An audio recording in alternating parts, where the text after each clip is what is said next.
Welcome to our channel. Madras high court recruitment போர்ட்டலில் வந்திருக்கக்கூடிய ஒரு முக்கிய அப்டேட் தான் பார்க்க போகிறோம். அதாவது 23/8/2025 சாட்டர்டே அன்னைக்கு எக்ஸாம் எழுதிருப்பீங்க இல்லையா?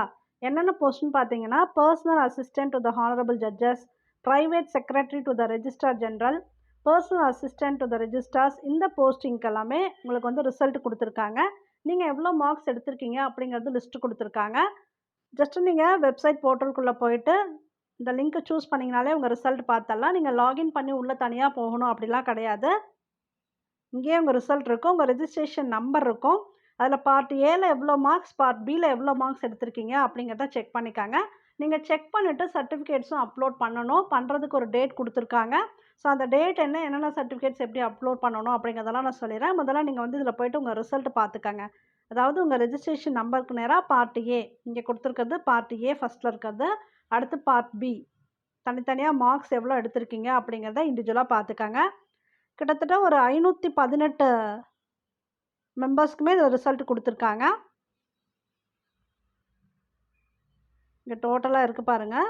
518 மெம்பர்ஸ்க்கு ரெஜிஸ்ட்ரேஷன் நம்பரோட பார்ட் ஏ எவ்வளோ மார்க்ஸ், பார்ட் பி எவ்வளோ மார்க்ஸ்னு இதிலே கொடுத்துட்டாங்க. இண்டிவிஜுவலாக போய் நீங்கள் லாகின் பண்ணி ரிசல்ட் பார்க்கணும் அப்படிங்கிறது கூட இல்லை. சரி, உங்கள் ரிசல்ட் பார்த்துட்டு வந்துடுங்க. மார்க் செக் பண்ணிவிட்டு எவ்வளோ மார்க்ஸ் மினிமம் எடுத்திருந்தா நீங்கள் சர்டிஃபிகேட் அப்லோட் பண்ணணும் அப்படிங்கிறத பார்த்துடலாம். அதுபோல் இங்கே ஃபைனல் கீ ஆன்சர்ஸில் உங்களுக்கு எந்த கீயுமே சேஞ்ச் ஆகலை. இங்கே இருக்குது பாருங்கள். None of the candidates sent objection to the proposed key answer within the time limit prescribed. Hence, the proposed key answer are approved as final key answer.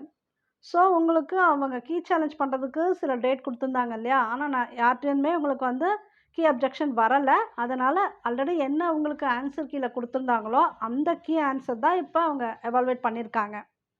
அந்த இன்ஃபர்மேஷன் தான் இதில் கொடுத்துருக்காங்க. ஸோ நெக்ஸ்ட்டு நீங்கள் என்ன சர்டிஃபிகேட்ஸ் அப்லோட் பண்ணணும், எவ்வளோ marks எடுத்தால் upload பண்ணணும் அது பார்த்துடலாம். இங்கே இருக்க பார்த்துக்காங்க.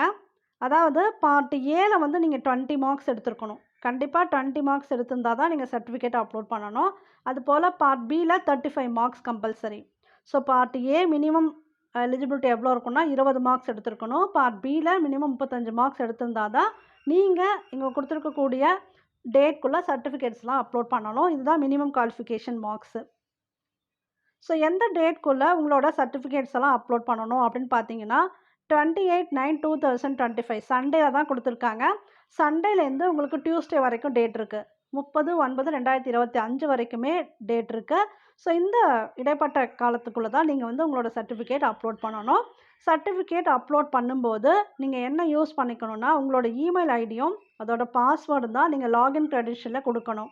ஏன்னா நீங்கள் அப்ளை பண்ணும்போது ஒரு இமெயில் ஐடி வச்சு அப்ளை பண்ணியிருப்பாங்க இல்லையா? ஸோ அந்த இமெயில் ஐடியும் உங்களோட பாஸ்வேர்டும் இங்கே கொடுத்து நீங்கள் உள்ளே போய்ட்டு அப்லோட் பண்ணணும்.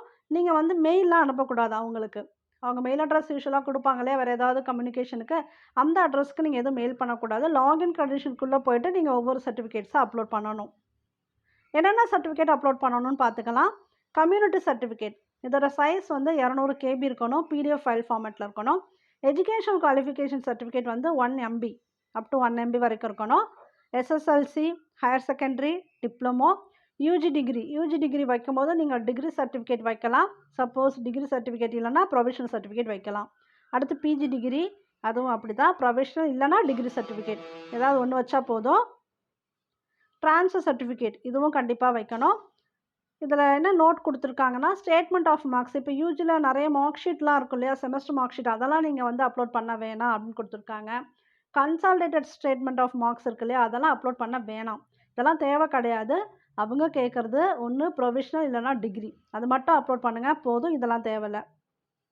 டெக்னிக்கல் குவாலிஃபிகேஷன் அதாவது ஒரு போஸ்ட்டுக்கு ஒரு மாதிரி கொடுத்துருந்தாங்க இல்லையா, அதுக்கு தகுந்த போல் நீங்கள் சர்டிஃபிகேட்ஸ் அப்லோட் பண்ணணும். இப்போ ஒருவேளை நீங்கள் personal assistant to the honourable judges and private secretary to the register general போட்டிருந்தீங்கன்னா இதெல்லாம் அப்லோட் பண்ணுங்கள். English shorthand higher senior grade certificate, English typewriting higher senior grade, Tamil typewriting higher senior grade, இந்த சர்டிஃபிகேட்லாம் 1 MB ஃபைலுக்குள்ளே அனுப்புங்க. ஒருவேளை personal assistant to the registrar and personal clerk கொடுத்துருந்தீங்கன்னா இந்த சர்டிஃபிகேட்டெல்லாம் அனுப்புங்க. இங்கே கொடுத்துருக்காங்க பாருங்கள் 4, இதெல்லாம் அனுப்புங்க. டிசபிலிட்டி சர்டிஃபிகேட் இருந்துச்சுன்னா 200 கேபிக்குள்ளே இருக்கணும், அனுப்புங்க. PSTM person studied with Tamil மீடியத்தில் படிச்சிருக்கோம் நீங்கள் வந்து முன்னுரிமை கோருறீங்கன்னா அதுக்கு 1 MBக்குள்ளே இருக்க மாதிரி பிடிஎஃப் ஃபைல் அனுப்புங்க. டிஸ்ட்ரிக்ட் விடோனா 200 கேபி இருக்கணும் அந்த certificate. Ex serviceman certificate 200 KB. Experience certificate இது வந்து 200 கேபி இருக்கணும். அதர் சர்டிஃபிகேட் இருந்தால் நீங்கள் கொடுக்கலாம். அதாவது NCC, bonded labours, discharge or temporary government employee இதெல்லாம் இருந்தால் நீங்கள் கொடுக்கலாம்.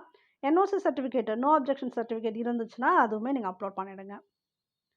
சப்போஸ் நீங்கள் வந்து பாஸ்வேர்ட் மறந்துருந்தீங்க அப்படின்னா இந்த வெப்சைட்குள்ளேயே ஹைகோர்ட் வெப்சைட்குள்ளேயே மெனுவில் ஃபர்கட் பாஸ்வேர்ட்னு ஒரு ஆப்ஷன் இருக்கும், அதுக்குள்ளே போயிடுங்க. அப்புறம் உங்களுக்கு ஓடிபி வரும், அதை வச்சு நீங்கள் புதுசாக பாஸ்வேர்டு ரீஜென்ரேட் பண்ணிவிட்டு நீங்கள் அப்லோட் பண்ணிக்கலாம். ஆனால் மெயில் ஐடி வந்து உங்களுக்கு கண்டிப்பாக ஞாபகம் இருக்கணும். ஸோ இந்த நோட்டிஃபிகேஷன் நம்பர், டேட் கொடுத்துருக்காங்க. இந்த டாக்குமெண்ட்ஸ் எல்லாம் லாகின் கண்டிஷன் மூலமாக தான் நீங்கள் வந்து அப்லோட் பண்ணணும். இமெயிலில் அவங்களுக்கு அனுப்பக்கூடாது அப்படிங்கிறத கொடுத்துருக்காங்க. முக்கியமான விஷயம், பிளாக் அண்ட் ஒயிட்டில் மட்டும்தான் நீங்கள் அனுப்பணும். ஏன்னா என்ன சர்டிஃபிகேட் நீங்கள் வச்சுருந்தாலும் அது பிளாக் அண்ட் ஒயிட்டாக கன்வெர்ட் பண்ணிக்காங்க. ஏன்னா டிகிரி சர்டிஃபிகேட்டு இதெல்லாம் கலரில் சப்போஸ் இருந்துச்சு அப்படின்னா பிளாக் அண்ட் ஒயிட்டாக கன்வெர்ட் பண்ணிக்காங்க. கேம் ஸ்கேனர்னு ஒரு ஆப் இருக்குது, அதை டவுன்லோட் பண்ணி நீங்கள் என்ன சர்டிஃபிகேட் கொடுத்தாலும் பிளாக் அண்ட் ஒயிட்டில் கன்வெர்ட் பண்ணிக்கலாம். கிளியராகவும் இருக்கும் பிக்சரு, அது போல் கூட நீங்கள் மாற்றிக்காங்க. நீங்களே அந்த ஆப்பில் ஃபோன்லேயே கூட பிளாக் அண்ட் ஒயிட்டாக கன்வெர்ட் பண்ணிக்கலாம். பர்டிகுலர் சைஸுக்குமே கன்வெர்ட் பண்ணிக்கலாம், பார்த்துக்கங்க. ஸோ இந்த சர்டிஃபிகேட் எல்லாமே அப்லோட் பண்ணிவிடுங்க. மினிமம் மார்க்ஸ் அவங்க சொன்ன மார்க்ஸ் பார்ட் ஏலையும் பிலையும் இருக்கவங்க தவறாமல் சர்டிஃபிகேட் எல்லாமே அப்லோட் பண்ணுங்கள். ஆல்ரெடி நீங்கள் அப்ளிகேஷன் போடும்போது சர்டிஃபிகேட்ஸ் அப்லோட் பண்ணியிருப்பீங்க, இருந்தாலும் பரவாயில்ல. மினிமம் குவாலிஃபைங் மார்க்ஸ் இருக்கிறவங்க எகைன் இவங்க கொடுத்த டேட்குள்ளே கண்டிப்பாக எல்லாருமே சர்டிஃபிகேட் அப்லோட் பண்ணணும், அது பார்த்துக்காங்க. செலக்ட் ஆனவங்க எல்லாருக்குமே வந்து வாழ்த்துக்கள். ஓகே, தேங்க்யூ ஃபார் வாட்சிங். இந்த சேனலுக்கு ஃபஸ்ட் டைம் வரீங்கன்னா சப்ஸ்கிரைப் பண்ணிவிடுங்க, பெல் ஐக்கானை கிளிக் பண்ணிவிடுங்க.